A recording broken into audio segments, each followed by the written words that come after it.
Today's story is heartbreaking. A 4-year-old boy suffered horrific abuse. He had bruises all over his body. His ribs were broken and his brain was severely injured. His mother, Brandy, had left him in the care of her boyfriend, a sheriff's deputy, who told her the boy fell down the stairs. But doctors ruled that these injuries were the result of severe child abuse. Her boyfriend was charged and is serving 7.5 years in prison for this crime. But his family released a statement to the press about Brandy saying she is far from innocent and it is scary she's able to walk away free from this crime. And now Brandy is here to clear her name. Take a look. The person that was the abuser to our grandson was actually Brandy's boyfriend. And all the things that Brandy used to say about what was going on were all red flags. One time when my grandson was at the house, our home, he told me his arm hurt. And Brandy had just spent the night with my grandson over at her boyfriend's house. So as he got undressed, I was just kind of checking out his body, and I immediately saw a rug burn on his shoulder and on his elbow. And I said, "Oh, what happened, buddy?" And he wouldn't even look at me. He would put his head down, and I said, look at Nana. And he wouldn't look up, so I got on my knees. And I said, "Were you wrestling with Mommy?" "No." I said, "Were you wrestling with her boyfriend?" "No." And I pulled his little chin up, and I said, "You can trust Nana." And he said, threw me off the couch. "I just wish you would have listened to me, Brandy.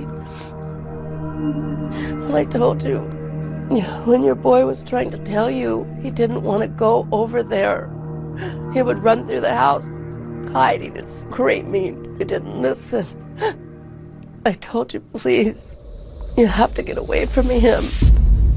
My grandson they told us, had fallen downstairs and had caused the brain to swell, which caused him to have surgery. Then we heard that the police had escorted out the person that caused the abuse. And then Brandy called us at 3 o'clock in the morning and said we could come up to the hospital and see. She said he was still in surgery and they didn't know if he would make it. We found out he had 7 broken ribs, 2 which were already in the healing process. He had damage to his scrotum, which was black. He had lacerations on his liver. He had a contusion in his stomach that was so large they had to go in and remove it surgically. He had so many bruising on his back, all different shades of color, which mean they were fresh to old. And he was laying in the bed. He had tubes everywhere. The doctor came in a couple days later and said that the little boy that you used to know is gone. He'll never walk or talk or be able to eat without a feeding tube. And for a month, they just laid there. He would just lay there and moan and cry. And they still didn't know if he would ever make it, even after a month. And if he did make it, they said he wouldn't be able to do anything. He pled guilty, and he took a plea deal for 7.5 years without any chance of leaving any earlier. He had to serve his full sentence. That was in the agreement. Brandy also pled guilty. She took a plea deal for basically leaving our grandson, her son, in harm's way to this person. Today I hope she passes the test, that she didn't know anything about what he was doing to him, to our grandson, and that she didn't cause any of the injuries.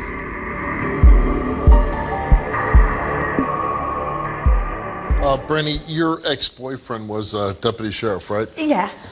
And when I listen to this story, it shocks me only because when I was a policeman and I would put my uniform on, I felt like the good guy. Like I was there to serve and protect and, help people in bad situations. And here your boyfriend wore the same uniform, and he destroyed a little boy. I mean, here's what this guy did to your son. Your son had a severe brain injury, bruising to his right and left legs, his left arm, stomach area, upper and lower back, left eye, forehead, pelvic area. This little guy had 7 broken ribs. Internal injuries to his bowel and large intestines. And to be quite honest, I don't know how you cause those injuries unless you're kicking somebody, or stomping them in the stomach. It's 7 years, that's all he gets to do? He should do 70 years. I'm not perfect. No one's perfect. I hate that. I hate that when people say that on my show. But I will never let anybody hurt my kids. We were told that he would never speak, walk, or that he would be in a caretake facility for the rest of his life and on a feeding tube. But he goes to school. He's intense physical therapy, speech therapy, occupational therapy, and plays baseball and soccer. Your mother Karen's here. Let's bring her out. We could have avoided all this, honey. If you would have just listened and not written us off, you would have had us to go to. Ma'am, Karen, did you ever see the signs that the little boy was being abused? Yes, I did. What did you see? Well, him telling me himself that he had been thrown off the couch when he had the rug burns on his arm and his elbow. And then another incident, he just stopped eating. And I said, hey, let's have ice cream for breakfast. And he said, no, Nana. And I think he had been kicked so hard because he had a contusion in his stomach that they had to go in and surgically remove. How long did those injuries happen before he was critically injured? Brandy and moved in with us in Vancouver. She wanted to get away from him.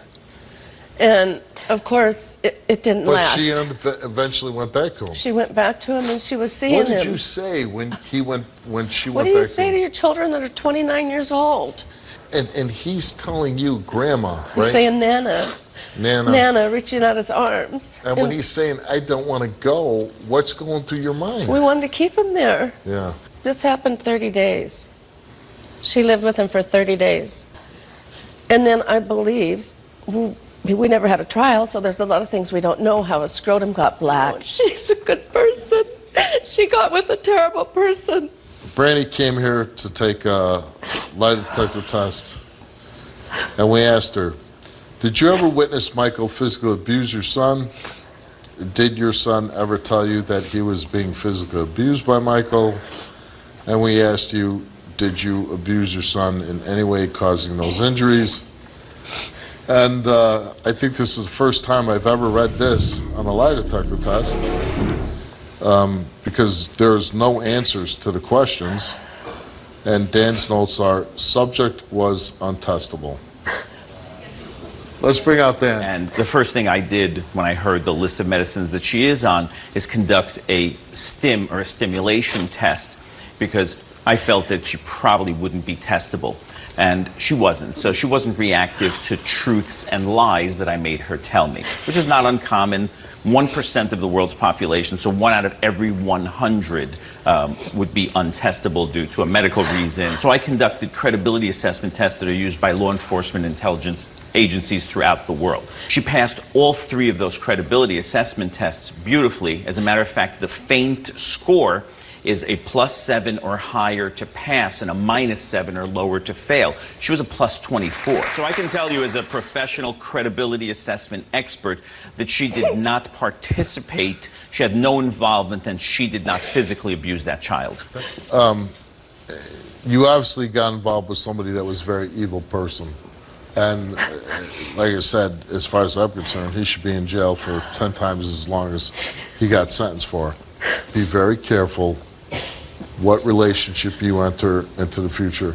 Don't let any man discipline your son. I know. that's it.